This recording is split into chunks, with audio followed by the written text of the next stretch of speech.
emosional pada balita dengan menggunakan KMMA.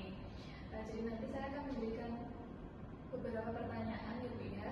Jadi nanti tolong dijawab dengan jujur supaya nanti terdeteksi apakah ada masalah mental emosional pada anak ibu. Ya gitu? Ya. Oke, pertanyaan pertama ya Bu ya. Apakah anak ibu itu sering terlihat marah? Iya Bu, akhir-akhir ini sering terlihat marah ya. Kemudian apakah anak ibu akhir-akhir ini menghindar kalau sedang bermain itu menghindar dari teman-temannya? Enggak ya. Kemudian apakah anak ibu memiliki perilaku merusak atau mengenang lingkungannya? Enggak juga ya. Kemudian apakah anak ibu ada takut atau kecemasan yang berlebihan? Enggak. Nah, kemudian kalau misalnya baru mengerjakan sesuatu itu konsentrasinya sulit tidak Bu? Tidak ya. Kemudian atau terlihat sering kebingungan? Enggak juga ya. Kemudian untuk pola tidur bagaimana Bu? Apakah teratur atau tidak teratur? Teratur ya. Kemudian untuk pola makan Bu, itu nafsu makannya baik atau tidak? Baik ya. Kemudian akhir-akhir ini ada tidak anak ibu seperti sakit kepala, sakit perut atau keluhan fisik lainnya? Tidak ada ya.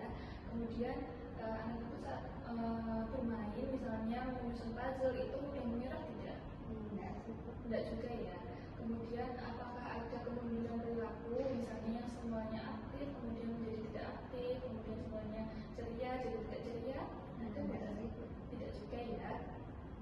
Kemudian ada tidak Bu perbuatan yang diulang-ulang misalnya seperti mengayun-ayunkan tangan secara berulang-ulang, kemudian memutarkan badan secara berulang-ulang, ada tidak? Tidak juga ya. Baik, ini tadi sudah semua ya Bu, ini pertanyaannya ada satu jawaban yang iya ya, yaitu anak ibu sering marah tanpa sebab.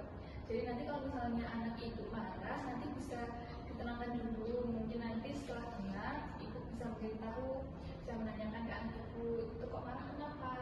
Nanti kalau misalnya marahnya hanya saat itu dan tidak terulang-ulang ya itu masih normal ya Bu ya. Kecuali kalau misalnya anak ibu sering marah berulang-ulang dan bisa sampai merusak barang-barang, nah itu mungkin bisa dilakukan pemeriksaan lebih lanjut seperti itu ya Bu ya. Apakah sudah jelas? Sudah jelas nih.